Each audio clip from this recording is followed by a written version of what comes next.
Students, today we will discuss our next topic, which is the light and dark reaction. In my previous lecture, I told you about photosynthesis. कि photosynthesis क्या था? एक ऐसा process था जिसमें food बनती है. क्लियर? अब फूड वो किस तरह से बनती है, ठीक है, वो हम लोगों ने कहा था कि वो मैकेनिज्म में कि 2 फेजेस पे डिपेंड करती है. एक कौन सा फेज था? लाइट, और दूसरा क्या था? Dark reaction. लाइट, जैसे कि इसके नेम से ही हमें ये पता चल रहा है कि ये लाइट की प्रेजेंस में जो हो रिएक्शन उसको लाइट रिएक्शन कहते हैं, और जो in the absence of light हो उसको डार्क रिएक्शन कहते हैं. यहाँ पे मैंने थोड़ी सी एक फ्लो शीट बनाई है जिसमें ये मैंने बताया है कि जब सनलाइट हमारे पास लीव्स के ऊपर पड़ती है, लीफ के ऊपर, लीफ के अंदर मैंने आपको बताया था कि वहाँ पे क्लोरोप्लास्ट होता है. क्लोरोप्लास्ट के अंदर क्लोरोफिल पिगमेंट्स होते हैं, ठीक है. तो वो जो क्लोरोफिल पिगमेंट्स हैं होते हैं या क्लोरोफिल मॉलिक्यूल्स होते हैं, वो क्या करते हैं? लाइट को, सनलाइट को एब्जॉर्ब करते हैं, ठीक है. वो लाइट को एब्जॉर्ब करते हैं और उस जो एनर्जी को, ठीक है, वो जो उन्होंने लाइट को एब्जॉर्ब करके उन्होंने हीट जो है एनर्जी उनके अंदर आई होती है, उन्होंने उसको ट्रांसफ़र कर देते हैं. फिर transfer in the energy. Clear? फिर ये जब एनर्जी हो जाती है, ट्रांसफ़र ऑफ बन जाती है बेटा, फिर हमारे पास नेक्स्ट फेज स्टार्ट हो जाता है which is the glucose formation. कि लाइक यहाँ तक वो आपके पास कि सनलाइट से क्लोरोफिल मॉलिक्यूल एब्जॉर्ब करते हैं, ठीक है, वो क्या है? Light reaction. फिर जब ये केमिकली चेंज आ जाना, केमिकल चेंज का दोबारा से अब उसके बाद जो है फर्दर रिएक्शन होना, ठीक है, ग्लूकोज का बनना, that is the dark reaction. Is it clear? Light reaction में क्या है कि जस्ट एब्जॉर्बेंस हो रही है कि light energy is transferred into the chemical energy. अब केमिकल एनर्जी से फूड का बनना, that is the dark reaction. Clear? अब यहाँ पे उन्होंने मैकेनिज्म है, ये मैंने पॉइंट्स जो है हेडिंग्स बना दी हुई हैं बेटा. आप ये अपनी नोटबुक से हेडिंग्स बना लीजिएगा. Now come towards the book. मैंने उसमें आप लोगों को यहाँ से मैं समझाने की कोशिश करती हूँ, ठीक है बेटा. यहाँ पे ये मेरे पास क्या है? फोटॉन्स. फोटॉन्स क्या है? लाइट, ठीक है. लाइट हमारे पास फोटॉन्स की फॉर्म में ये क्लोरोफिल मॉलिक्यूल के ऊपर जब पड़ती है तो बेटा क्लोरोफिल मॉलिक्यूल के अंदर वाटर के मॉलिक्यूल्स होते हैं, ठीक है. तो वो जब लाइट पड़ती है उसके ऊपर तो वाटर के मॉलिक्यूल्स ब्रेक डाउन हो जाते हैं. किसमें? ऑक्सीजन में और ये हाइड्रोजन में. ऑक्सीजन तो हमारे पास रिलीज हो जाती है. अब हाइड्रोजन, जब ये रिएक्शन, जब वाटर का मॉलिक्यूल्स बेटा ब्रेक होता है तो उस दौरान 2 इलेक्ट्रॉन्स निकलते हैं, ये वाले. क्लियर? अब ये 2 इलेक्ट्रॉन्स क्या करते हैं? ये क्लोरोफिल मॉलिक्यूल के अंदर एंटर हो जाते हैं, ठीक है. लाइट पड़ी, लाइट के क्लोरोफिल के अंदर जो वाटर मॉलिक्यूल्स था वो ब्रेक हुआ, उसमें से 2 इलेक्ट्रॉन्स रिलीज हुए. वो इलेक्ट्रॉन्स जो हैं जब वो फर्दर एमिटेड होते हैं, मतलब उसमें से एनर्जी को रिलीज करते हैं, तो बेटा जब ये अपनी पीक पर पहुंच जाते हैं तो दोबारा से ये एनर्जी को रिलीज करना स्टार्ट कर देते हैं, ठीक है. तो इस प्रोसेस के दौरान जो है हमारे पास एटीपी बनना शुरू हो जाते हैं, synthesis of the ATP. Is it clear? तो ये यहाँ पे उन्होंने लिखा हुआ है इलेक्ट्रॉन ट्रांसपोर्ट चेन के लाइक इलेक्ट्रॉन दोबारा से ये पीक पर जाके दोबारा से ये डाउनवर्ड आना शुरू होते हैं, ठीक है. तो डाउनवर्ड होके दोबारा से ये एक और अनदर क्लोरोफिल मॉलिक्यूल है उसके ऊपर उसके अंदर ये इलेक्ट्रॉन एड अप हो जाते हैं. फिर दोबारा इलेक्ट्रॉन अपने पीक पर पहुंचते हैं तो बेटा ये यहाँ पे हाइड्रोजन प्रेजेंट होती है और NADP जो हम लोगों ने पीछे पढ़ा था कोएंजाइम्स, ठीक है. ये हाइड्रोजन इलेक्ट्रॉन और ये इसके साथ मिलकर इसको किस में कन्वर्ट कर देते हैं, क्योंकि मैंने आपको बताया था जब ये P है फॉस्फेट तो ये अपने अंदर हाइड्रोजन को एडअप कर लेगा तो NADPH बन जाएगा. दैट मीन्स के अब लाइट रिएक्शन में 2 चीजें बन रही हैं, एक ATP और दूसरा NADPH, ठीक है.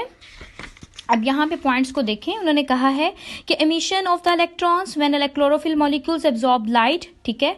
तो उन्होंने their energy level increase and their electrons are emitted. मैंने यही बताया कि फोटॉन्स की फॉर्म में जब लाइट उसके ऊपर पड़ी तो उसके बाद देन क्या हुआ कि एनर्जी लेवल इंक्रीज हो गया और इलेक्ट्रॉन्स इमिटेड हो गए. फिर electrons are pass to the electron transport chain, ठीक है, जो कि प्रोड्यूस करने के लिए ATP. फोटोलाइसिस क्या है? फोटो मीन्स के लाइट, ठीक है. लाइसिस की मतलब ब्रेक डाउन होना, कि लाइट की प्रेजेंस में ब्रेक डाउन होना लाइट की वजह से. Light also breaks the water molecules, photolysis. ये डेफिनेशन आ गई, अंडरलाइन कर लें. एंड ऑक्सीजन इज रिलीज, ठीक है. The hydrogen atoms of the water give electron to the chlorophyll. ये मैंने आपको बताया है कि ऑक्सीजन रिलीज हो जाती है, जो वो बात कर रहे हैं.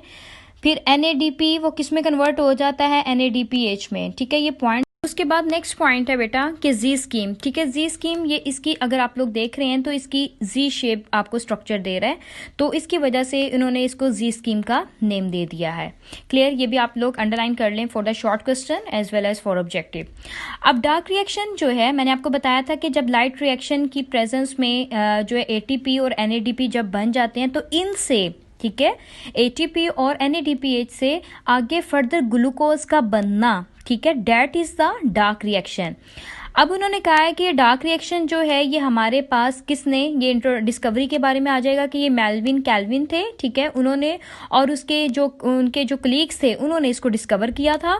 अब कैल्विन को अपने 1961 में एक नोबेल प्राइज भी मिला था इसके काम के बारे में, ठीक है, कि उसने फोटोसिंथेसिस की जो इंफॉर्मेशन प्रोवाइड की थी। अब डार्क रिएक्शन में बेटा जो पॉइंट्स बने हुए हैं आप लोग अपनी बुक्स पे बना लीजिएगा। उसके बाद यहाँ पे देखते हैं डार्क रिएक्शन में बेटा एक्चुअली होता क्या है। ये मेरे पास कार्बन डाइऑक्साइड मॉलिक्यूल्स है, जब एक सपोज के एक कार्बन डाइऑक्साइड मॉलिक्यूल जब हमारे पास जो है कंबाइन करेगा 5 कार्बन कंपाउंड के साथ, तो बेटा ये एक 6 कार्बन का एक टेम्परेरी कंपाउंड बन जाएगा। टेम्परेरी जो मतलब फर्दर ब्रेक डाउन हो सकता है, परमानेंट नहीं है। क्लियर।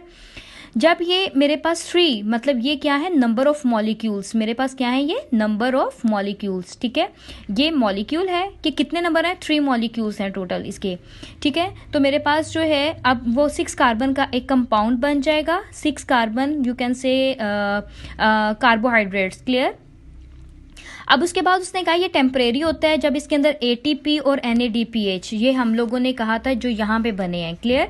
अब ये जब इसके अंदर एडअप होंगे तो बेटा ये 6C का जो कार्बोहाइड्रेट्स होगा ये ब्रेक डाउन हो जाएगा किसमें, 3C के कार्बोहाइड्रेट्स में। Like if you say that like 1 2 3 4 5 and 6, ठीक है, तो ये स्प्लिट हो जाएगा। एक ये आपके पास आ गई और एक ये, कितने आपके पास आ गए कंपाउंड, 3C के 2 कंपाउंड, ठीक है। ये 3C के आपके पास जो है टोटल 6 मल्टीप्लाई बाय 3 18, सो यहाँ पे 18 मेरे पास कंप्लीट हो गए molecules.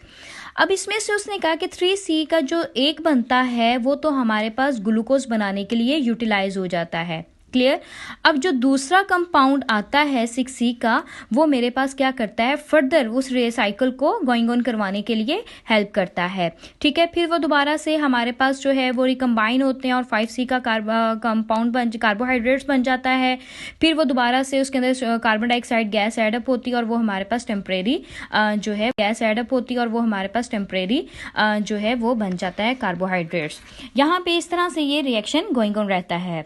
Formation of the 6 carbon compound, carbon dioxide molecules are combined with the 5 carbon compound to form the temporary 6 carbon compound, each of which split into the 3 carbon compounds. Reduction है फिर उसमें कि आपके पास जो है ATP और NADH के साथ मिल जाते हैं तो वो कार्बोहाइड्रेट्स यूटिलाइज हो जाते हैं ग्लूकोज को बनाने के लिए। फिर रिजनरेशन है, नंबर 3 वाला जो पॉइंट है कि आपके पास दोबारा से वो 5 कार्बन का कंपाउंड बन जाता है। तो इस तरह से ये हमारे पास जो है रिएक्शन गोइंग ऑन रहता है। ये हमारे जो है डार्क रिएक्शन में मैं दोबारा से बता रही हूँ कि केमिकल एनर्जी जो है वो किस में कन्वर्ट हुई है, अब ग्लूकोज की फॉर्मेशन में। केमिकल एनर्जी आई कहाँ से थी, वो हम लोगों ने जो लाइट रिएक्शन के में ऑब्टेन की थी। लाइट रिएक्शन में जो सनलाइट पड़ी थी हमारे क्लोरोफिल मॉलिक्यूल्स के अंदर, उन्होंने एनर्जी को ट्रांसफर कर दिया था केमिकल एनर्जी में। सिर्फ यहाँ तक उन्होंने काम किया, उसके बाद जो फेज स्टार्ट हो गया वो हमारे पास डार्क रिएक्शन का फेज स्टार्ट हो गया था। It is all about the light and dark reaction.